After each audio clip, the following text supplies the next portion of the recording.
Hoy quiero presentarte a Daniel Marcos, uno de nuestros exponentes este año. Siempre traemos contenido global y Daniel Marcos hoy nos explica acerca de su trayectoria, de toda su experiencia en esta entrevista. No te puedes perder Training Day, donde él y otros expositores van a enseñarnos acerca de crecimiento exponencial. Training Day va a estar on fire. Hola Funders, bienvenidos a un episodio más de Win Podcast. Hoy tengo un invitado de lujo, un invitado de estos que pocas veces uno puede tener en su podcast.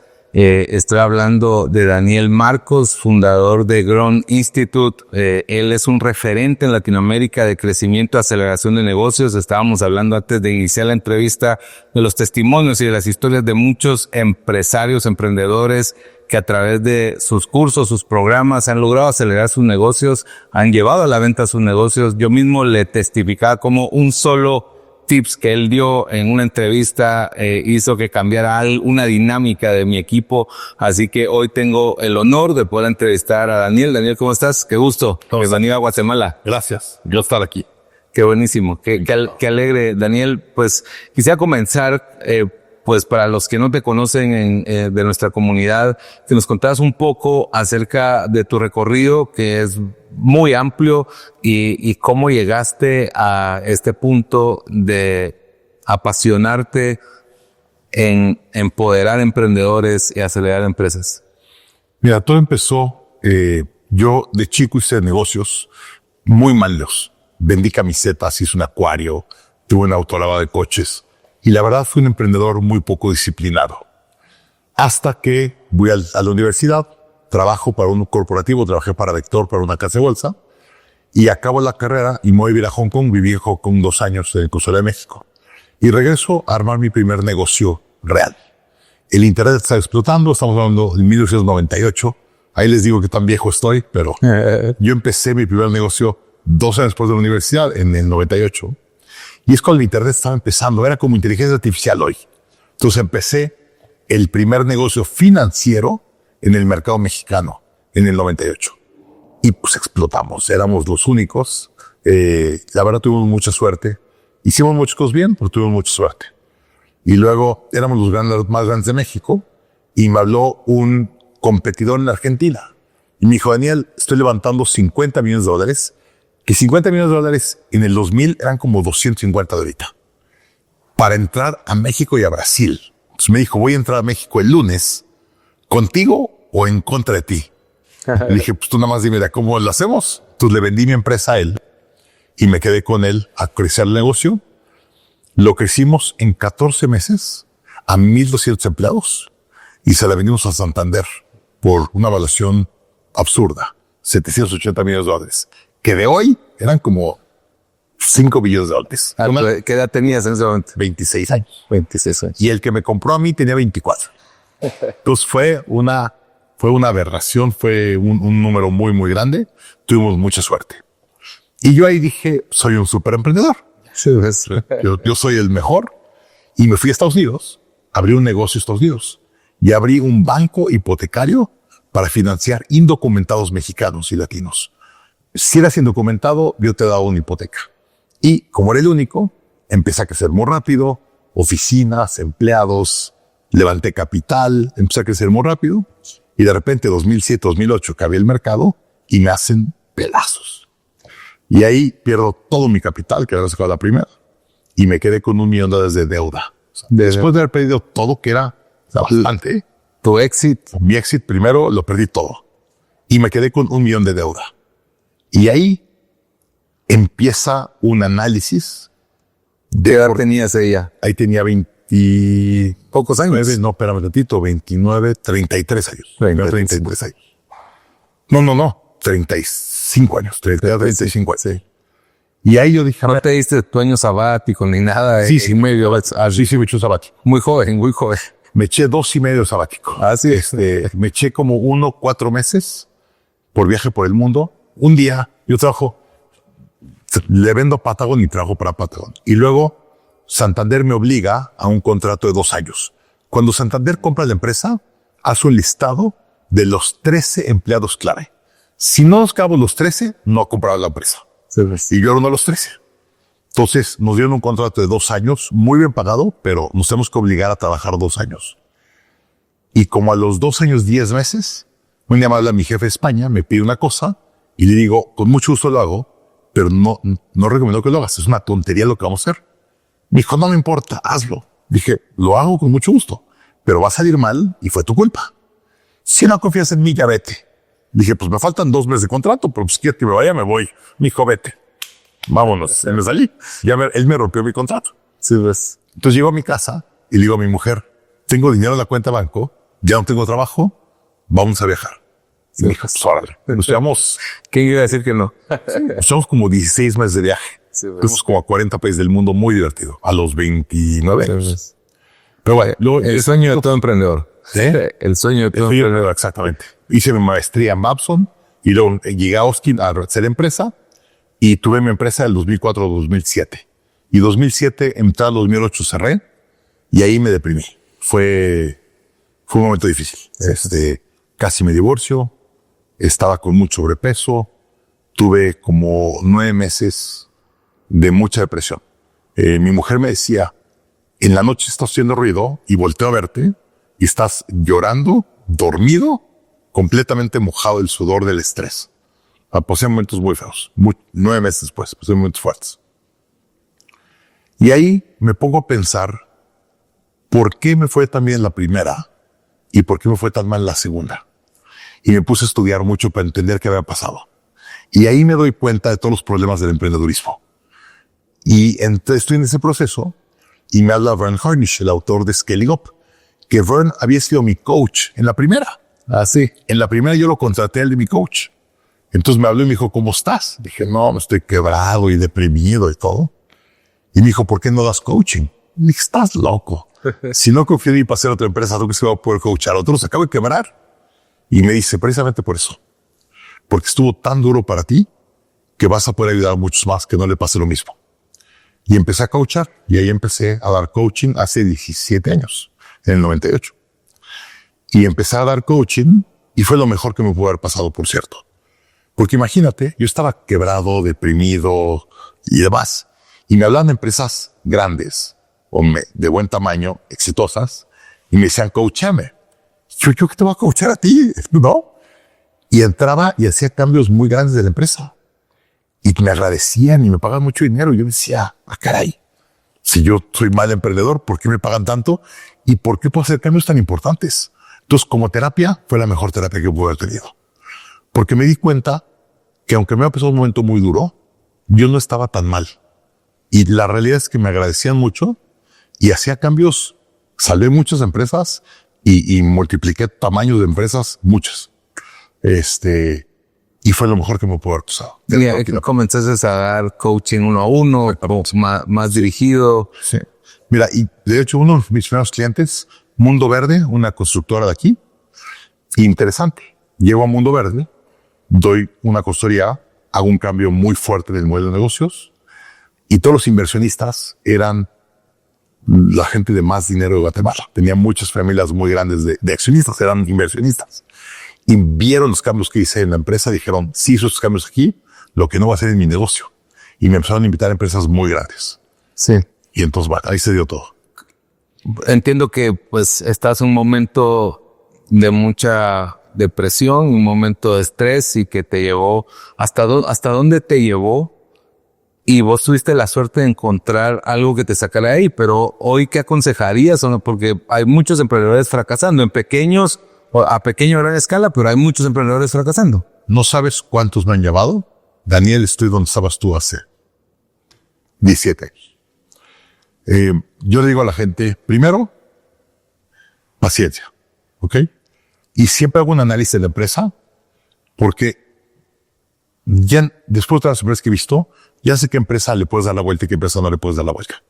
O sea, ya tengo un sentido más. Dónde retirarte y dónde insistir más. A ver, ustedes ven 1 o 2 empresas al año. Yo veo 1500. Entonces, la cantidad de empresas que veo me da una perspectiva muy diferente. Y llevo 17 años haciendo esto. He visto cosas muy feas y he visto cosas muy bonitas. Ya te sabes casi todo. Entonces, cuando me da un emprendedor y me dijo, ya no sé cerrar o no, digo, a ver, dame esta data, le pido financieros y tal. Y le digo con apreciación, a ver, ¿la puedes sacar o no la puedes sacar? Y si la quieres sacar, tienes que hacer esto. Y les doy guía de qué hacer. Lo primero que tienes que hacer es cambiar esto. Si tu mente está deprimida y quebrada, no hay nada que hacer. Entonces, lo que le digo es, empieza a hacer ejercicio. El emprendedor cuando está deprimido, deja de hacer ejercicio, está tan traumado y triste que le hace peor a su cuerpo. Entonces, primero que nada, salta a hacer ejercicio todos los días. Y lo que les recomiendo es, te vas a levantar muy temprano o en la madrugada porque estás deprimido. Salte a caminar. No sabes la terapia que es salir a caminar, escuchar un audiolibro y ver el amanecer todos los días. No. El simplemente de salir, respirar, hacer ejercicio, endorfinas y demás, y ver el amanecer. En lugar de quedarte dando vueltas ahí. Es súper terapéutico. Buenísimo. Yo me bajaba en mi sillón y me tiraba ahí en forma de feto a deprimirme y a llorar. Y empecé a salir a caminar y no sabes lo que fue. Yo no sé qué pasa químicamente, sé que ahí salen endorfinas y demás, pero cuando el ser humano camina, respira y ve el amanecer es como el nuevo inicio. Todos los días vuelve a empezar. Entonces, ver que el sol vuelve a salir todos los días y vuelve a empezar, entonces yo también puedo. Y tiene una cosa mágica que funciona. Buenísimo. Entonces, salte en las mañanas a caminar, camina 5 o 10 kilómetros a las mañanas, salte 1 hora, 2 horas a caminar y ve el amanecer. Y tu cabeza va a pasar de estar deprimida a ser positiva. Yo salí a caminar, me ponía música o me ponía un audiolibro y escuché muchos libros. Salí a caminar horas todas las mañanas. Y empecé con los libros, a dar la vuelta y la vuelta y la vuelta y me ayudó muchísimo. Qué buenos consejos. Qué buenos consejos. Pasaste de tener empresas de cientos de empleados, de millones de dólares, a dar coaching. Cuando me imagino que estabas en empresas que eran mucho más escalables que el coaching, porque el coaching es 1 a 1. Y entonces, ¿cómo cambiar ese mindset de decir, bueno, estoy acostumbrado a ganar en números más grandes y esto ya no lo viste como negocio o dijiste, o cómo lo viste? Okay. Eso es bien importante. En ese momento no lo veía, pues estaba metido en el problema. Hoy que lo veo de fuera es muy diferente. Pero lo mejor que me pudo haber pasado era tener un negocio que podía tener un mayor ingreso a un trabajo sin tener que arriesgar y tener empleados. ¿Por qué? Porque estaba solo. No, o sea, para que te des una idea. Creo que la consultoría la hice solo y llegué a facturar 200, 150 mil dólares de facturación. No tenía ni asistente, no tenía nada. Súper rentable y no tenía riesgo. Lo difícil de ser emprendedor, tienes que pagar nómina cada 2 semanas y el riesgo y los problemas laborales. No tenía nada de eso. Y me ayudó a pagar la deuda. Pagué la deuda completa en 4 años, 4 o 5 años. Me fue muy bien para pagar la deuda, pero no tenía riesgo. Y entonces me jaló muy bien. Cuando acabo de pagar la deuda, dije, ya quiero hacer algo grande. Ahora sí voy a hacer otra empresa. Ya puedo tomar riesgos otra vez. No podía hasta entonces. Que por cierto, interesante. Mi empresa de consultoría sí llega a tener empleados, pero no eran contratados. Le pagaba un porcentaje de lo que yo recibía de mis clientes. Sí, pues. Pero no tenía salarios porque no podía tener riesgo otra vez. Y le dije a la gente, estoy haciendo mucho dinero, te va a ir muy bien si te vienes conmigo porque te voy a pagar un porcentaje y nos va tan bien que te va a ir muy bien.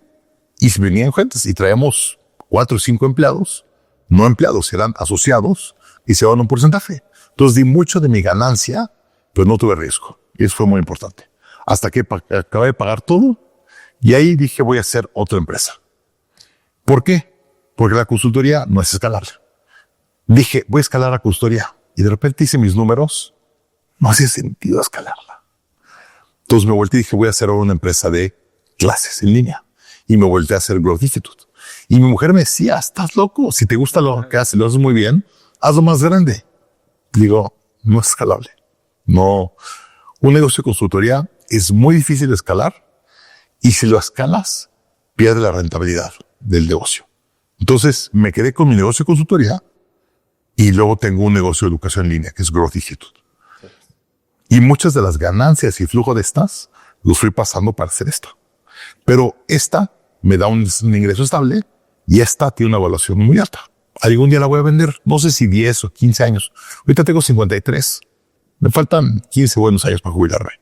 Entonces, vamos a darle para largo. De lo que miras con tantos fundadores y emprendedores en Latinoamérica, ¿cuál dirías que son los puntos más críticos del emprendedor latinoamericano a la hora de poder hacer crecer un negocio? Porque se habla hoy que está de moda hablar de negocios disruptivos, de las tecnologías disruptivas han hecho que haya más unicornios o que más empresas le apunten a querer convertirse en unicornio, pero ese crecimiento no es para todo el mundo. O sea, hay menos del 1% de empresas logran crecer a esos niveles, ni siquiera unicornio es del 0.1%, pero y que la barrera a veces, sobre todo en Guatemala, hablando de los números que conozco, es $1 millón. El 98% de empresas no superan el de dólares. Pero es la data de México. En México hay 6 millones de empresas hoy. El 95% de ellas facturan menos de $500,000. 95%. Entonces, que pasen el millón a lo mejor es el 2%. Sí. Como similar a Guatemala. A ver, hay varias cosas. La primera, que el emprendedor sepa delegar. No quieren delegar, quieren hacer todo. No puedes. Es que va a cometer un error y va a salir muy caro. Sí, pues el equipo no comete errores, no va a aprender. Entonces tienes que aceptar, cometan errores que te cueste para dejarlo. Entonces el emprendedor, como tiene mucho miedo a perder dinero, no delega. Un punto importante. Segundo, no sueñen grande. Y por eso... Esa es muy local. Que es muy local. Y por eso todas las empresas del Internet de mi época, grandes, son argentinas. Y yo decía, no puede ser que todas las empresas grandes sean argentinas. Mercado Libre y todas son argentinas. Y me puse a pensar y analizar. Y salió que todos decían, como Argentina es un país muy chiquito y no vale la pena, me tengo que ser una empresa regional. Y se hacían empresas regionales. Y por eso ganaron. Sí. En México, ¿qué te dice? No, ya con México tengo suficiente. No, es un país con Monterrey tengo suficiente. Con la Ciudad de México tengo suficiente. Y no hacen cosas grandes. Y vean las grandes y te comen. Y luego en Centroamérica me pasa mucho que dice, no, me voy a quedar en Guatemala, me voy a quedar en Honduras. Y luego las grandes crecen a Centroamérica. Y ya tener 3 países en Centroamérica es como, wow, ya eres internacional. Sí, 3 países en Centroamérica, no es por, pero son muy chicos. Sí. Quiero nada más que pongamos un poco perspectiva. El PIB mundial de todo el mundo son entre 90 y 100 trillones de dólares. Trillones de dólares americanos. México factura 1.2 trillones. Guatemala factura 75 billones. O sea, México es 15 veces Guatemala. Y nada de desprecio contra Guatemala. Es un gran país. Me encanta venir. Y hay unas empresas en Guatemala de agarrarse. Yo calculo que en Guatemala hay 15 familias que facturan más de $1,000 millones. Es un país con unas empresas increíbles. De hecho, y este es un dato que tenemos en Growth Institute. Guatemala es el país, por la cantidad de ciudadanos, que más implementa Scaling Up a nivel mundial. ¿Así? Nosotros tenemos los focos rojos. Tenemos la data de todo el mundo, de todas las empresas que implementan Scaling Up. Y tenemos los focos rojos. Cleveland, en Estados Unidos, no sé por qué, gran. La Ciudad de México, fuerte. Pero como país que más implementa Scaling Up a nivel mundial, es Guatemala. Ahí te das cuenta. Sí. Es un país muy emprendedor, Entonces, ¿qué dicen? ¿Qué hago en Guatemala tengo? Bueno, quiero ser más grande que Guatemala, me voy a El Salvador, o me voy a Honduras. Y entonces ves muy chiquito. Y por lo tanto la empresa se queda chica. Entonces, delegación, ver estratégicamente el tamaño de mercado, es importante. Y luego viene el tema de gente. Yo he visto mucho en Guatemala, les da miedo contratar gente profesional. Quieren contratar gente amateur. Y le digo, contrata un profesional. No, es bien caro. Digo, si tú crees que contratar un profesional es caro, espérate contratas un amateur. Te vas a ir carísimo. Y en la Guatemala es muy común contratar gente amateur, contratar a gente no profesional, porque son muy caros. Y te acaba costando mucho, no te da crecimiento. Y esto es una cosa que veo con todos mis clientes guatemaltecos grandes. Todos. Que en un gran porcentaje de gerentes extranjeros, pero gran porcentaje. Colombianos, uruguayos, argentinos, chilenos, mexicanos. Ahorita vengo de la planeación de una empresa aquí en Guatemala. La mitad de las sillas eran extranjeros. Directora de marketing era cubana. El director del país de Guatemala, el country manager de Guatemala, mexicano. Un chileno, un salvadoreño, un par de mujeres de Nicaragua, de todas partes. Entonces, las empresas que escalan en Guatemala tienen un gran número de empleados, líderes, fuera de Guatemala. CBC, el otro día fue a la planeación anual de CBC en Cancún. Es la planeación más profesional que he visto en mi vida. De CBC. No tienen una idea lo profesional que operan. Y la mitad eran extranjeros. Te das cuenta inmediatamente. Entonces contrata profesionales. Es un factor. Es un factor. Y te da miedo traerte un colombiano o un mexicano, pues muy caro.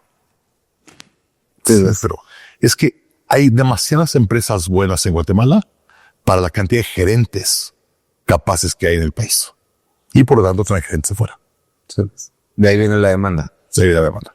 Marcos, cuando hablamos acerca de crecimiento, también hay otros dolores en el tema de la mentalidad y nuestra relación con el dinero.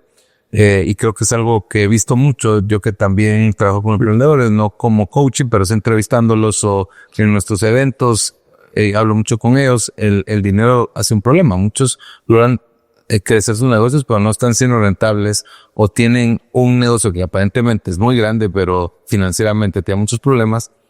¿Cómo lidiar con el dinero y qué consejos das ahí en esa parte de poder manejar bien las finanzas de un negocio? He visto en Guatemala en particular, he visto empresas muy profesionales financieramente hablando. Entonces no es un tema de profesionalización de financiero. ¿Qué sí veo? No le meten mucha cabeza al ciclo de efectivo. Veo empresas con un ciclo de efectivo muy largo. 200 días, 250 días, 280 días. Y digo, oye, ¿por qué no bajas tu ciclo? No, es que así es Guatemala. Así es la industria. Y digo, no, espérame. Métele cabeza y mejórala. No, así es la industria. Y entonces los ciclos de efectivo son muy largos en Guatemala. Muy largos. Y las empresas grandes se financian pagando a las chiquitas con tiempos de entrega de pago muy largos. Sí, pasa mucho eso. Entonces, si le quieres dar a una empresa grande, tienes que aceptar los términos. Y te dicen, te voy a pagar a 120 o 180 si quieres. Y la empresa pequeña, ¿qué dice? Pues con tal de vender. Pero ¿de qué te sirve vender si vas a cobrar 6 meses o 9 meses después? Sí. Entonces, hay un problema de flujo de efectivo en Guatemala por los términos de pago. Eso lo veo muchísimo. En Guatemala hay una cultura, aunque hay mucho emprendedor, no hay una cultura de conocimiento de cómo emprender. O sea, no hay tanto conocimiento. Las universidades recién Marroquín es excelente universidad. A enseñar, pero recién enseñan a tener facultades de emprendimiento. O sea, incluso muchas de las universidades, la Universidad Estatal, la de San Carlos, o sea, no tenía eso y hoy ya tiene programas de emprendimiento, pero nos enseñaron más los que no estuvimos en estas universidades privadas a ser más empleados que ser emprendedores. ¿Cómo hacer ese cambio de chip? ¿Qué cosas afectan al emprendedor? ¿Qué conocimiento dirías que deberían de sí o sí tener? De hecho, interesante lo que dices. Casi todos los dueños de negocios con los que he platicado y he coachado en Guatemala fueron a estudiar fuera de Guatemala. Muchos en México, en el TEC de Monterrey. Muchos en el TEC de Monterrey. A cada rato me encuentro con empresarios del TEC de Monterrey. Y muchos se fueron a Texas A&M o UT o Thunderbird en Arizona y demás, bastante común. La Marroquín, gran escuela y lo que estaban haciendo en emprendedurismo, muy impresionante. ¿Qué puedes hacer? Hoy hay demasiado buen contenido en internet gratuito. Mete a YouTube. YouTube es una locura. Tiene tan buen contenido. Nosotros cuando hicimos Growth Institute hace 14 años, lo primero que dijimos, ¿Cómo vamos a vender educación y competirle a YouTube, que es gratuito? Métete a YouTube. En serio, hay tan buena escuela en YouTube de emprendedurismo y no se meten. Y de hecho, ahorita YouTube ya le puedes cambiar el idioma y con inteligencia artificial lo dice en español. Ya está en español. Entonces yo me meteré a YouTube a aprender. Y bueno, Growth Institute tenemos muy buena educación emprendedora, muy barata. Pero, ¿quieres gratuito? Ahí está YouTube. Hay todo. ¿Cuáles son las bases de Scaling Up que enseñas hoy para que los negocios cuesten? A ver, Scaling Up lo que te enseña es que tienes que tomar 4 decisiones correctamente. Si tú tomas esas 4 decisiones correctamente, lo demás prácticamente se alinea, digamos. La primera es estrategia. Y me voy por las 4 decisiones y te voy a explicar cómo cada decisión se siente en tu negocio para que sepas cuál de las 4 tienes que arreglar primero. Primera es estrategia. ¿Cómo sabes si tu estrategia es buena? La estrategia se refleja en las ventas que tienes, pero sobre todo el crecimiento de las ventas. Si tus ventas están creciendo más rápido que la industria, tienes una buena estrategia. Si tu estrategia es mala, tus ventas están planas o cayéndose. ¿Por qué la estrategia se refleja en tus ventas? Si mi estrategia es una estrategia buena que el mercado demanda, puedo vender más. Si mi estrategia es mala y nadie quiere comprar, no tengo ventas. Entonces, si tus ventas están creciendo sanamente, tienes una buena estrategia. Segundo, personal. El personal se refleja en cuánto drama hay en tu operación. Y cuando me refiero a drama, es drama humano. Si llegas a tu oficina y hay radio pasillo, estás viendo que corras al otro y se están peleando entre empleados y demás, tienes un problema de personal. Y quieres darte cuenta si es un problema de personal, vete de vacaciones. Si te vas de vacaciones y te hablan 40 veces al día, tienes un problema de personal. Entonces, el equipo correcto en la etapa correcta se refleja en la felicidad del equipo y tu libertad como dueño de negocio. Es personal. Entonces, estrategia, ventas, personal, drama en la operación y libertad del emprendedor. Tercero, la ejecución. La ejecución se refleja en ganancias y en tiempo. Entonces, si mis ventas están así y mis gastos están aquí, todo esto es un margen. ¿Qué pasa cuando ejecutas bien? Tengo un mal margen. ¿Qué pasa cuando ejecuto mal? Tengo que dar un descuento, pagar horas extras, comprar material de emergencia, y cada error que hago hace que mi margen sea más chiquito. Entonces, si ejecutas bien, tienes un buen margen, tienes buenas ganancias. Y encima, tienes un menor tiempo de trabajo tú. Si trabajas 15 horas al día y sigues sin ejecutar tu estrategia, tienes un problema de ejecución. O me dice Daniel, la industria gana el 10% y yo gano el 5%. Es un problema de ejecución. ¿Por qué? Porque no ejecutas eficiente y tu margen es chico. Ejecución. Si ya tienes estrategia, personal y ejecución. El cuarto es el efectivo. Y el efectivo no es una enfermedad, es un síntoma. ¿A qué me refiero con eso? Tú vas a un doctor y dices, doctor, estoy enfermo. Y el doctor te dice, ¿por qué estás enfermo? Es que tengo temperatura, se eleva la temperatura de tu cuerpo, o te duele aquí o te duele aquí. El dolor y la temperatura es un síntoma que tu cuerpo está enfermo de algo más. No te enfermas de dolor, no te enfermas de temperatura. Te enfermas de algún virus o un cáncer o algo, y eso hace que la temperatura se eleve y te duela. Entonces, cuando alguien me dice, Daniel, tengo un problema efectivo, le digo, el efectivo es un síntoma. Vamos a encontrar qué se enfermó que te genera un problema efectivo. Entonces, cuando tienes un problema de estrategia, te genera un problema efectivo. Cuando tienes un problema de personal, te genera un problema efectivo. O cuando tienes un problema de ejecución, te genera un problema efectivo. Esas son las 4 decisiones que tienes que tomar correctamente en tu negocio. Y es exactamente lo que explica Scaling Up. Y te damos herramientas de cómo tomar esas 4 decisiones correctamente. Y con relación al dinero, bueno, tengo 4 preguntas. Con relación al dinero, ¿cómo aconsejas hoy o cuando ya entras en un negocio, cuáles son sus problemas más frecuentes y cómo aconsejas resolverlos? 2 problemas importantes. ¿Qué resolvemos nosotros con Scaling Up? La primera es tu ciclo efectivo. Imagínate que tengas un ciclo efectivo de 280 días. Estás muerto. No puedes escalar porque tú te tardas en invertir dinero 280 días a que si no regresa a ti con rendimiento. Si quiero que dupliques, no puedes duplicar cuando no tienes lana. Entonces, lo primero que hacemos es mapeamos tu ciclo de efectivo y te ayudamos a hacerlo más corto. Imagínate que tú y yo somos competidores y yo tengo un ciclo de efectivo de 280 días y tú tienes un ciclo de efectivo de 140 días. ¿Qué tan fácil es que tú crezcas más rápido que yo? Muy rápido. Entonces, lo primero que arreglamos es el ciclo de efectivo a los compañeros. Importantísimo. Y lo segundo, les ayudamos a que entiendan una cosa que se llama unit. Ingresa o gastas de cada dólar o peso que vendes.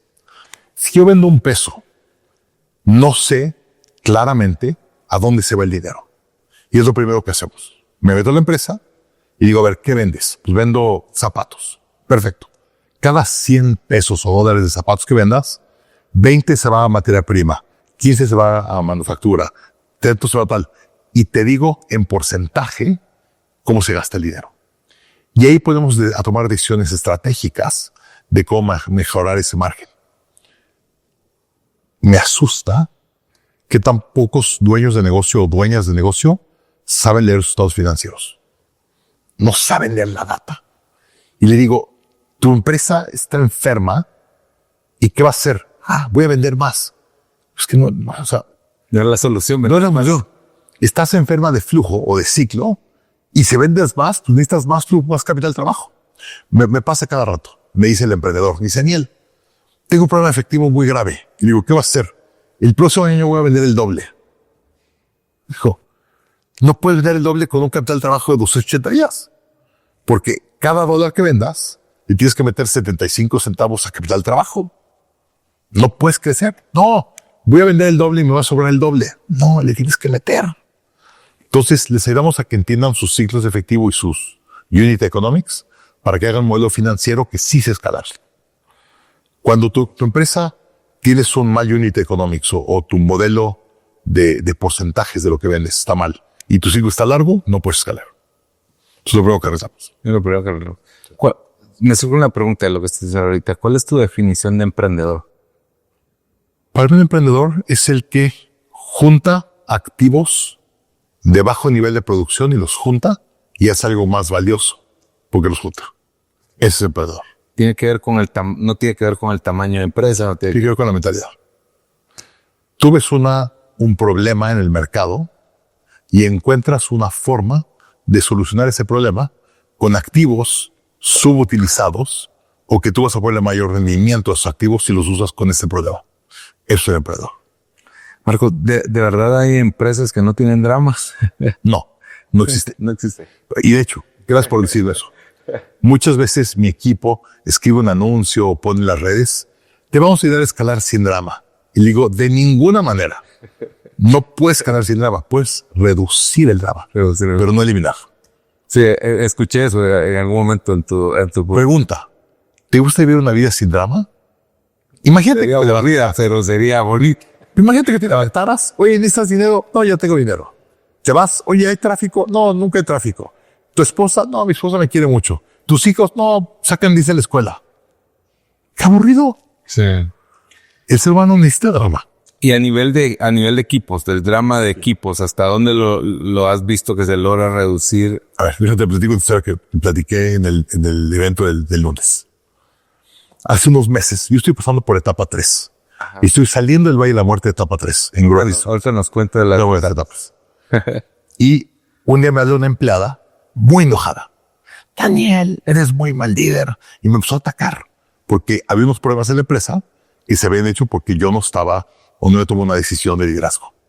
Entonces dije, oye, vamos a platicar para que me expliques, porque yo lo estoy viendo, para poder arreglarlo. Entonces traemos una llamada por Zoom, esta empleada y yo. Y me empieza a decir todo lo que está pasando. Y yo volteo y dije, es exactamente lo que enseñamos nosotros, que pasa en etapa 3. Entonces, mientras ella está enojada, diciéndome que soy muy mal líder haciendo lo que está diciendo, me abro un PowerPoint de una lámina que enseñamos de etapa 3, la pongo en Zoom y comparto la presentación. Entonces me dice, ¿por qué comparto la presentación? Y digo, repíteme lo que dijiste. Es que está mal de esto. Y le pongo el cursor en la línea. Esto está pasando. Y esto. Yo esto es. Todo lo que estaba quejando estaba en el PowerPoint de lo que nosotros enseñamos, que pasa en etapa 3. Y me volteé a ver y me dice, ¿Y por qué me lo enseñas? Y le digo, pues estamos en etapa 3, ¿verdad? Sí.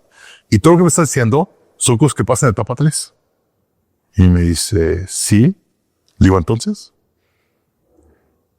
Y se me cae bien y me dice, no sabía que se sentía tan feo. Pues se siente. Y luego me dice, yo pensé que como nosotros le enseñamos, no lo íbamos a ayudar. Y digo, es como decir, voy a tener un hijo adolescente, pero ya sé que los adolescentes les cambian las hormonas, pero como yo ya sé que le cambian las hormonas, mi hijo va a ser buen adolescente. No es cierto. O que el psicólogo, su hijo, lo pase por... No es cierto. Bueno, ¿Sí me entiendes? Pues, sí. A mí me pasa todo lo que enseño que le pasa a los demás emprendedores. Y me pasa igual. Es normal. Sí, pero el drama a veces es más fuerte y a veces si no lo entendés por qué está pasando. Cuando le enseñé la lámina y vio, se me cae bien y me dice, tiene razón, gracias. Y me cuelga. Porque ya entendió que era normal. Y cuando dijo, es normal, dijo, ok, ya. Y ya. O sea, dejó de ser un problema grave. Fue una molestia. Pero ya no era de, eres muy mal. Eres dueño de un negocio, ¿no? Porque ya sabía que lo estaba pasando y ya vio lo que estábamos haciendo para corregirlo. ¿Y qué aconsejas?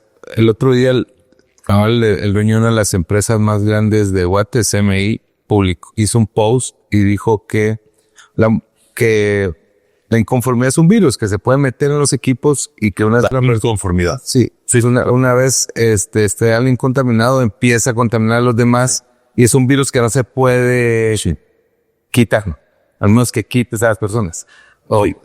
No lo dijo, pero estaba implícito en el post. Pasa cada rato. ¿Qué pensás? O sea, sí, cuando tu equipo, que es más pequeño, o sea, porque las empresas grandes pues tienen muchos equipos, entonces despedir a 3, 4 personas es más fácil que cuando tienes 10, 20, despedir a un grupo de 3, 4 personas es más difícil. Te platico una que me pasó hace unos años. Tuve una empresa de un cliente que tenía como 50, 60 empleados. Y tenía un departamento de contabilidad. Y una empresa financiera. Y la contabilidad, en vez de salir un mes tarde, empezó a salir 2 y 3 meses tarde. Y encima, el director general se enojaba con la directora de contabilidad y se empezó a alargar 4 y 5 meses tarde. Y la directora de contabilidad se iba a dormir a las 2 de la mañana todos los días. Y entonces empezó a volver un como ruido en la empresa de que el director general era muy mal jefe porque ella se quedaba hasta las 2, 3 de la mañana todos los días. Y encima estaba enojado con ella. Y entonces empezó a armar ahí un sentimiento muy negativo en contra del director general. Entonces me habla el director general y me dice, Ariel, ¿qué hago? Mi equipo está enojado y esta mujer se va a las 6 de la mañana y me están decidiendo quedar como un ogro. Y me quedo callado y le dije, no te va a gustar lo que te voy a decir. Tienes que correrla mañana. ¿Cómo la voy a correr? Me voy a ver inclusive peor enfrente de mis empleados. Y le dije, ser director general no es un concurso de popularidad, es un concurso de resultados. ¿Qué es? Entonces tienes que tomar una decisión no popular, una decisión de resultados. Y dije, vamos a ver las cosas frías. Ella es la directora de contabilidad. Te está entregando la información contable 4 meses tarde. Y encima se va a las 3 de la mañana. Te está diciendo que no es capaz de hacer su trabajo a tiempo y en forma. Un estado financiero que te entregan 4 meses después no sirve para tomar decisiones. Yo necesito la información el siguiente mes para tomar decisiones. Entonces te está diciendo que es incompetente. Y ella, entre más te enojas con ella y más tarde se va, está más preocupada, está más enojada contigo. ¿Y cuál es su respuesta? Irse más tarde para comprobar que tú eres un ogro y tú estás mal. Entonces ya te comprobó que no es capaz de hacer el puesto. Córrela y trae en acá más. Y me dijo, mi equipo me va a matar. Y le dije, no, le vas a explicar a tu equipo por qué la corriste, vas a enseñarles data y vas a explicar que tu respuesta es para que todos tengamos la data y podamos tomar decisiones. Y me dijo, Daniel, me van a crucificar. Me dijo, quiero que vengas y tú me ayudes al anuncio. Perfecto. Y fui, vimos el anuncio y lo explicamos y dijimos, a ver, entiendo que se ve feo, entiendo que se ve duro, pero la realidad es que esta mujer es incapaz de dar el resultado que tiene que dar para que todos ustedes hagan su trabajo bien. Entonces, no hay contabilidad, no podemos tomar decisiones. No podemos tomar decisiones, vamos a perder negocio y luego nos vamos a pagar salario a ustedes. La respuesta de la dirección general es traer a la gente correcta al puesto correcto. Esa persona demostró que no está al par del resto del equipo. Vamos a ser una persona que esté al par del equipo para que tú puedas hacer tu trabajo mejor y tú puedas tener resultados. Y como que se asustaron y se enojaron, pero dijeron, ok, ese día se mató el mal rumor y se acabó. Porque cuando él empezó a permitir esto y ella cada vez se hacía más víctima, se armó un desastre. Cuando llegó a hablar con la verdad y explicó con data la importancia de la decisión, el resto del equipo se cuadró, dejaron de hacer drama y ruido y se pusieron a jalar. Y la empresa empezó así. Y se dieron cuenta que era la decisión correcta. Sí. Ya. Y es difícil estas decisiones cuando son personas que por un lado parecen ser eficientes o están haciendo un buen trabajo, por otro lado están inconformes. Ahí es más difícil. ¿Aconsejas que en un momento así se pueda dar una oportunidad de cambiar o no hay forma de que cambie? Déjame te explico qué pasa. Te hago una analogía. Imagínate un bebé de 1 año y luego un niño de 5 años, un adolescente de 18 y un adulto de 40. ¿Le das de comer lo mismo a cada edad? Claro que no. Cuando tiene 1 año le das Gerber. Cuando tiene 5 años le das sándwiches y cuando tiene 18 le das otra cosa y cuando tiene 40 le das otra cosa. Imagínate que al de 40 o al de 18 le des Gerber de comer. ¿Qué te van a decir? No, yo quiero algo más, necesito algo diferente. Lo que pasa con las empresas es contratamos gente de etapa 1, que es un Gerber, y luego en etapa 2 o 3 ya no caben, ya no funcionan, y se siguen quedando en la empresa, porque los queremos mucho y son gente que son parte de la cultura del negocio. Pero ya muchos no dan capacidad. Hay muchos que pueden evolucionar con la empresa y hay muchos que no pueden evolucionar con la empresa. Y tienes que sacarlos. Si no los sacas, te van a armar un desastre. Sí. ¿Cuáles son esas etapas de las empresas y cómo debe de actuar en cada uno el emprendedor? Ok, me voy rápido de ustedes. Si te las explico con calma, me tardo 9 horas. No, en serio. Okay. Tengo explicar las etapas en 9 horas en vida. Pero me meto a detalle qué tiene que pasar en cada una. De hecho, mi libro va a salir publicado esto a final de año. Ah, sí. Rápido. El otro año te traemos a Training Day, te damos un poco más de tiempo. Sí. Etapa 1. 5 empleados y tienes que ahí comprobar Product Market Fit o tienes que probar tu modelo de negocio. Tú tienes un modelo de negocio con muchos supuestos. Yo voy a hacer una empresa y yo supongo que voy a hacer esto y yo supongo que me va a costar esto y yo supongo que van a pagar efectivo y supones, son supuestos. Cuando empiezas el negocio, tienes que validar los supuestos y validar tu modelo de negocio. Entonces, en etapa 1, tienes que irte de un queso con hoyos a tapar de todos los restos de tu modelo de negocio y tener un modelo de negocios comprobado con la realidad del mercado, sin supuestos. Si puedes hacer eso, pasa a etapa 2. En etapa 2, tu problema es que ya tienes gastos fijos y crecientes e ingresos inestables. Y eso es drama. Porque tus gastos están fijos y no sabes si vas a tener flujo efectivo para pagarlos. Entonces, lo que tienes que hacer en etapa 2 es estabilizar tus ingresos. Tienes que hacer un sistema de ventas predecible que yo puedo predecir de meter $1 en marketing y que me dé 3 de ventas. O ir a ver a 10 clientes potenciales y cerrar 1. Si no puedo predecir mi sistema de flujo de efectivo, estoy muerto de etapa 2. Y muchas empresas se quedan atoradas en etapa 2 porque no pueden predecir su flujo. Y ahí se quedan atoradas porque no pueden generar un sistema de ventas predecible que sea escalable. Si yo te puedo garantizar que le metes $1 a Facebook y le sacas 3 de ventas, ¿cuánto le metes? Sí, $1 millón. Sí. Voy a multiplicar por 3. Sí. Pero ¿qué más te digo? Hay días que le vas a meter 1 y le vas a sacar 3. Hay días que le vas a meter 1 y le vas a sacar 50 centavos. Y hay días que le vas a meter 1 y no vas a sacar nada. Sí. ¿Qué tanto te vienes a meter nada? Sí. Más precavido, pero... O sea, de etapa 2, tienes que hacer un sistema de ventas predecible para poder predecir tus inversiones. Etapa 3. Necesitas una ventaja competitiva, una ventaja de mercado. No puedes ser una empresa escalable si tienes una ventaja de mercado. Entonces tienes que hacer una ventaja de mercado. la forma en la que vendes, tu mercadotecnia, tu tecnología, algo diferente que te diferencia de la competencia. Pero lo más difícil de etapa 3, te vas a ser una empresa niña a una empresa adulta y vas por la adolescencia. El momento más difícil del ser humano es la adolescencia, porque te cambian las hormonas y estás decidiendo qué tipo de adulto quieres ser. Igual le pasa a la empresa de etapa 3. Empieza a ser una empresa de niños, no de niños, pero operada poco profesional, de cuates. El dueño toma las decisiones unilateralmente y ni modo. Cuando pasa una empresa profesional con un equipo de liderazgo profesional y demás, tienes un sistema de toma de decisiones y una forma estructurada de cómo tomas decisiones. Y para mi gusto la etapa 3 es el valle de la muerte, porque pasas de una empresa operada, no digamos familiarmente, a una empresa operada profesionalmente. Y la maduración es etapa 3.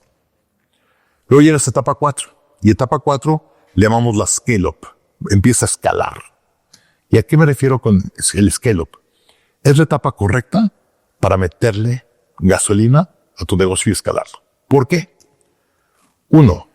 Tengo un producto probado con el mercado, product market fit. 2. Tengo un sistema de ventas predecible. Ya sé que si le meto 1, le saco 3. Y 3, tengo un equipo de gerentes que si le meto mucha velocidad, van a poder cachar. Si yo le meto 2 o 3 o 5 veces más clientes, tengo que tener gerentes que puedan hacer sistemas y procesos y contratar personas para escalar sus departamentos. En etapa 2 no tienes gerentes de departamentos, por lo tanto no es escalable. En etapa 3 haces tu equipo directivo lleno de gerentes y ahora sí le puedes meter gasolina al acelerador, vendes 2, 3, 4 veces más y tu equipo puede cachar el valor y traducir el tráfico en moneda, en dinero. Y eso pasa en etapa 4. Entonces, escalas y le llamamos el scaling phase. Y luego a la quinta etapa le llamamos power up, más de 250 empleados. Y ahí tienes que operar más como un corporativo. Cuando es con una empresa grande y dices, oye, quiero venderte esto. Perfecto, te lo compro, pero te pago en 180 días. No, necesito que me pagues ahorita. No, si quieres. Si no, le voy a comprar la lava. Están usando su poder de tamaño para poner las reglas de mercado. Cuando pasas 250, tienes que empezar a poner tú las reglas de mercado. Y ahí cambia todo. Buenísimo. Es lo que pasa en las 5 etapas. Gracias, Marcos. Quiero terminar con algo que mencionabas al principio. Sí. Y es lo que le cuesta a todo emprendedor delegar. O sea, creo que ahí hay un issue, un problema muy serio en el emprendedor guatemalteco. Imagino que en el mundo de Latinoamérica. Pero nos apropiamos de la idea, abrazamos nuestro negocio como nuestro y no queremos soltar. Y la primera parte de esta pregunta es, ¿hay negocios en los que sí el emprendedor tiene que estar al frente? Sí. Sí o sí, y hay otros que no. ¿Cuál es la diferencia? Una empresa de servicios, normalmente el emprendedor tiene que estar al frente. Normalmente. A menos de que productices tu servicio. Vamos a un ejemplo. Con una empresa de servicios, chica, mediana, agarras a un cliente, estás tan agresivo que agarras a un cliente, que el cliente dice, oye, quiero que me hagas consultoría de escalamiento. Sí. Oye, ¿me tienes consultoría de precios? Sí, sí te puedo dar. Oye, ¿tienes consultoría de empleados? Sí te la doy. Entonces, a una persona le das 3 o 4 servicios y como toda esa medida, el único que puede entregar a medida eres tú. Las empresas que hacen servicios y escalan productizan sus servicios en productos y es escalable.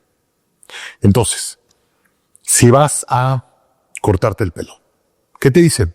El corte de pelo de caballero vale 80 quetzales. Ok, es un servicio, pero te lo productizaron. No importa quién te lo corte, es un corte de caballero. Y ahí tienes gente que le dices, lo voy a vender 80, a ti te va a pagar 40. Pero ya hiciste un producto y es exactamente lo mismo que vendes. Entonces, si quieres escalar un servicio, tienes que productizar el servicio y así lo vas a poder vender y replicar y hacer escalable.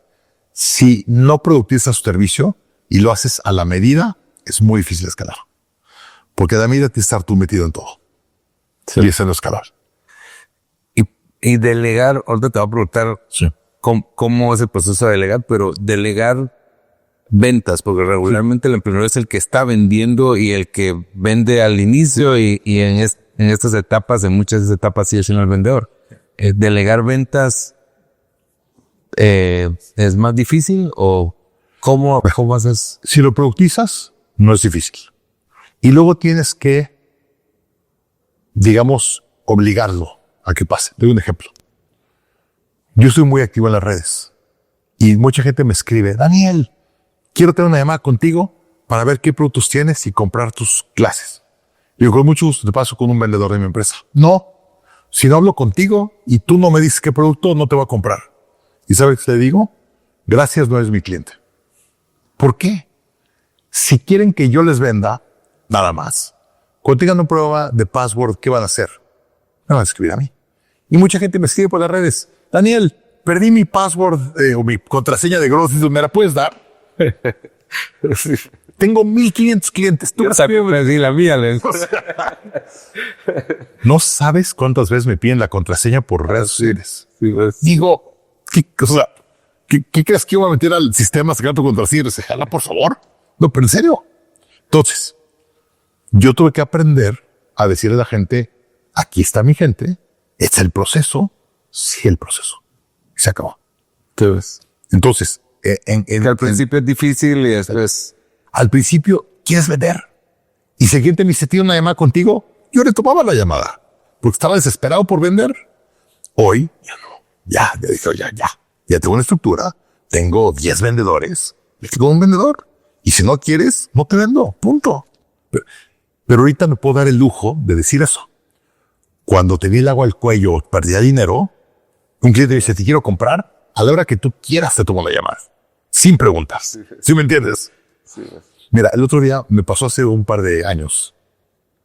Hice un podcast como este, muy famoso en México, y me llegaron muchas llamadas. Y me escribió una secretaria, una asistente en Panamá. Señor Marcos, soy la asistente del señor Pedrito González. Es su teléfono. ¿Quiere hablar con usted? Por favor, llámese.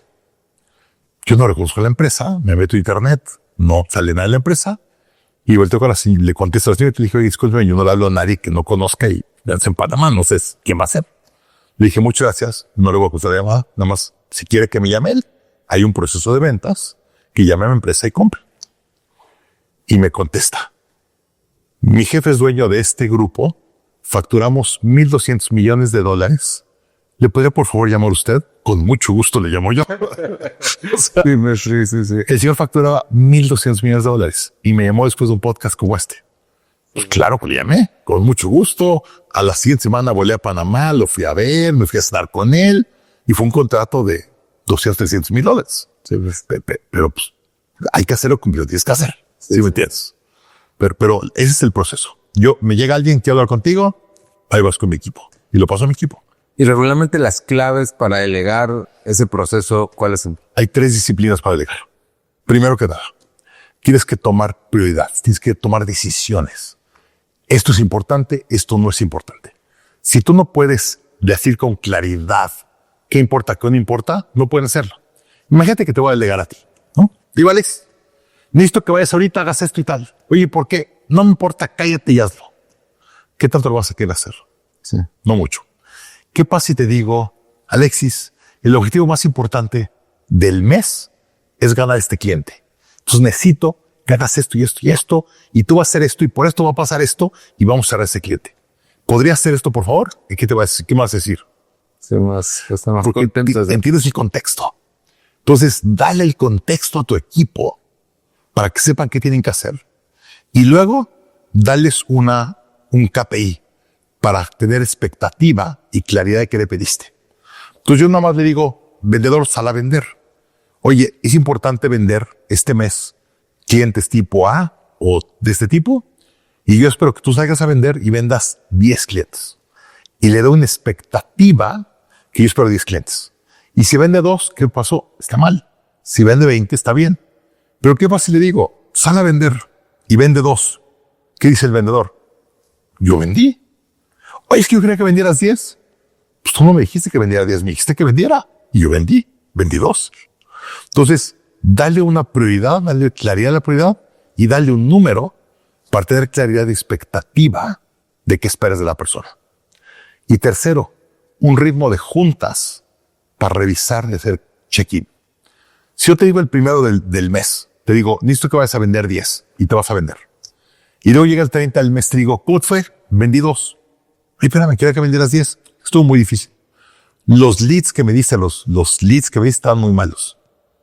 Ya no lo pude arreglar. Quiero tener una junta semanal. ¿Cómo estás? ¿Cómo vas? ¿Qué tal los leads? ¿Están funcionando? ¿Cómo estás cerrando? Y en este ritmo de juntas voy a obtener data y voy a ver qué ajustes hacer de tu plan o cómo ayudarte para que llegues a tu objetivo. Entonces, cuando quieras delegar, necesitas 3 cosas. Prioridades claras, métricas o data de lo que esperas y un ritmo de juntas para revisar lo que estás haciendo y tener mejor claridad y expectativas de lo que quieres. Si haces eso, puedes delegar.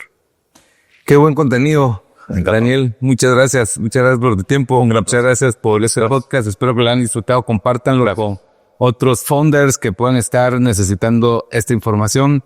Nos vemos a la próxima. Gracias.